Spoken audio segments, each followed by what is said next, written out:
Inilah makhluk pertama yang hidup di bumi sebelum diciptakannya Nabi Adam alaihissalam. Dahulu sebelum ada kehidupan manusia, bumi lebih dahulu telah dihuni oleh makhluk-makhluk gaib. Penduduk bumi saat itu mayoritas dihuni oleh bangsa jin. Allah Subhanahu wa Ta'ala menjadikan para jin-jin dan anak turunnya untuk mengelola dan memimpin bumi di waktu itu. Selain itu, sebelum manusia diciptakan, Allah juga terlebih dahulu menciptakan para malaikat dan iblis. Iblis sebelumnya memiliki nama lain yaitu Azazil. Iblis adalah makhluk yang diciptakan Allah dari api. Sebelum Azazil menyandang gelar iblis, dahulu dia adalah makhluk Allah yang sangat mulia, taat, rajin beribadah, dan berilmu luas. Penampilan iblis waktu itu sangat menawan, wajah iblis sangat rupawan dan berwajah bagus. Iblis juga mempunyai 4 buah sayap yang bisa ia gunakan untuk terbang ke sana dan kemari. Ketakwaan dan kesolihan iblis banyak membuat para malaikat di langit terkagum-kagum dan sangat menghormati iblis. Iblis dengan penuh ketulusannya selalu taat kepada perintah-perintah yang Allah berikan kepadanya. Hal itulah menjadikan iblis terkenal dan memiliki banyak gelar-gelar kebesaran.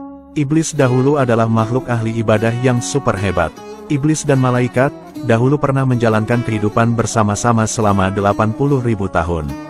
Masa itu bukanlah waktu sebentar. Selain itu, kehebatan iblis lainnya adalah dia mampu tawaf memutari luasnya arsy Allah selama 14.000 tahun lamanya. Amalan dan kepribadian menakjubkan iblis ini, lantas menjadikannya diangkat menjadi penasehat para malaikat selama 20 tahun lamanya. Tidak cukup di situ, iblis juga menjabat sebagai panglima para malaikat muqarrabun selama 30.000 tahun lamanya. Dahulu, bumi kita ini diciptakan Allah Subhanahu wa Ta'ala hanya dalam kurun waktu 6 hari saja. Namun perlu diketahui, bahwa perhitungan hari di sisi Allah jelas berbeda dengan hitungan manusia zaman sekarang. Allah Subhanahu wa Ta'ala kemudian menciptakan makhluk-makhluk untuk pertama kalinya mendiami dan mengelola bumi. Makhluk itu bernama Ba'anul Jan atau bangsa jin. Allah Subhanahu wa Ta'ala menciptakan jin menggunakan bahan yang berupa nyala api. Allah Subhanahu wa Ta'ala berfirman, dan dia menciptakan jin dari nyala api. Quran Surat Ar-Rahman ayat 15. Kata jin memiliki arti tersembunyi. Hal ini karena makhluk jin memang makhluk gaib tak kasat mata. Wujud asli jin juga tidak bisa dilihat manusia. Manusia hanya bisa melihat makhluk jin ketika jin itu menjelma menjadi bentuk wujud lain seperti semisal pocong, kuntilanak, genderuwo, dan bentuk jadi-jadian lainnya. Allah menciptakan bangsa jin dan membebani kewajiban dan tugas yang sama dengan bangsa manusia. Mereka diperintah untuk menyembah Tuhan Sang Pencipta alam semesta ini, yaitu Allah Subhanahu wa Ta'ala. Allah Subhanahu wa Ta'ala berfirman, dan aku tidak menciptakan jin dan manusia melainkan supaya mereka menyembahku. Quran Surat Az-Zariyat ayat 56. Bentuk jin sendiri bermacam-macam, ada yang mirip seperti anjing, ular, serangga, dan ada yang memiliki sayap sehingga mampu berterbangan di udara. Jin pun memiliki jenis kelamin laki-laki dan perempuan, dan juga mampu berkembang biak layaknya seperti manusia. Namun, dahulu ketika Allah menjadikan para bangsa jin menjadi khalifah di bumi, ternyata banyak para jin-jin itu yang melakukan keonaran dan kerusakan di mana-mana. Mereka banyak yang membangkang perintah Allah dan melakukan kemaksiatan di mana-mana. Kehidupan mereka di bumi sungguh sangat tidak rukun. Mereka para kaum jin kerap melakukan peperangan dan menumpahkan darah kepada sesamanya. Bunuh-membunuh menjadi peristiwa yang sering terjadi di antara dua kubu jin yang saling berseteru dan bermusuhan. Melihat hal itu, dilaporkanlah kelakuan penduduk jin itu kepada Allah Subhanahu wa Ta'ala. Kemudian, diutuskah iblis yang dulunya bernama Azazil bersama para malaikat untuk bersama-sama menggempur dan mengalahkan bangsa jin yang sudah banyak membuat dosa dan kerusakan.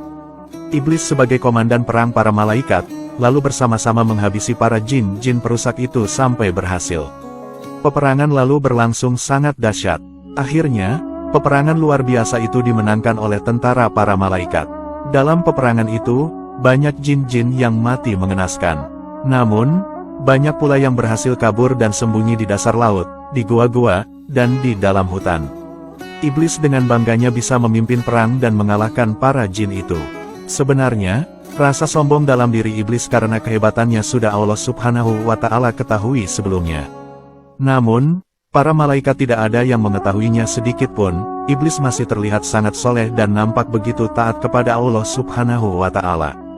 Perlu diketahui, bahwa prestasi yang diperoleh iblis sangat banyak di kala itu. Maka tak heran bila para malaikat sangat hormat dan kagum kepada iblis. Atas banyaknya prestasi dan amal soleh iblis, ia kemudian banyak menerima gelar kehormatan. Iblis terkenal dengan julukan Al-Mujtahid, yang berarti ahli ibadah sungguh-sungguh. Ia juga dijuluki sebagai Al-Apid yang berarti sang ahli ibadah.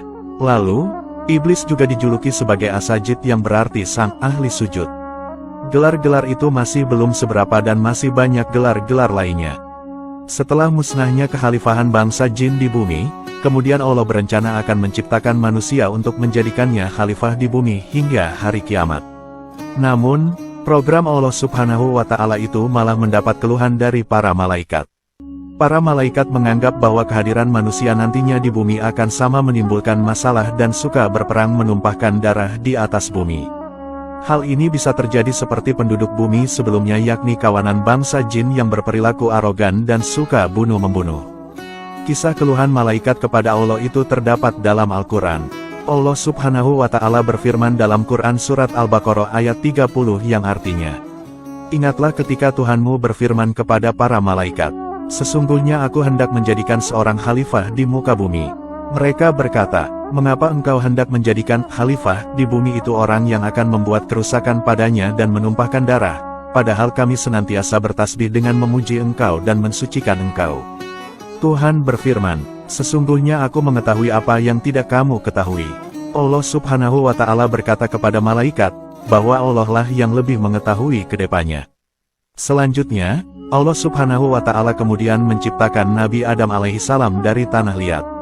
Setelah tubuh mulia Nabi Adam alaihissalam terbentuk, maka Allah memerintahkan para malaikat dan iblis untuk bersujud memberi penghormatan kepada Nabi Adam alaihissalam.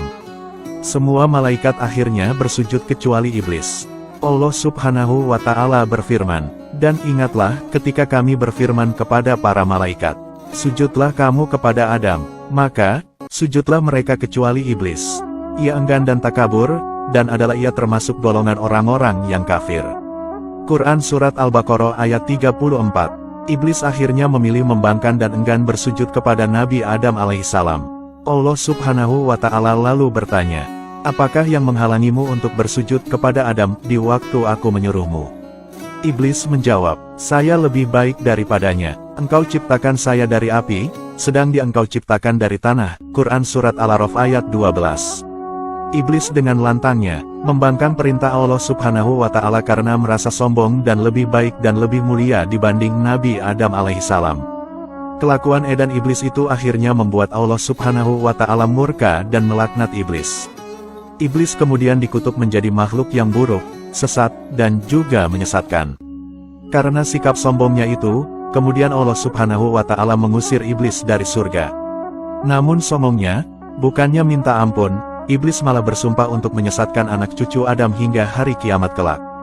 Iblis memohon kepada Allah untuk diberikan umur panjang hingga hari kiamat. Allah Subhanahu wa Ta'ala pun mengabulkan permintaan iblis itu. Iblis akan berusaha menyesatkan umat manusia dan mencari sebanyak-banyaknya teman untuk hidup kekal di neraka. Iblis juga bekerja sama dengan para setan-setan untuk menjerumuskan manusia ke lembah dosa. Para setan-setan ini ada yang berasal dari golongan jin kafir dan manusia. Nauzubillah min dzalik. Untuk kisah selanjutnya, next di video episode selanjutnya ya. Wallahu a'lamu bishawab.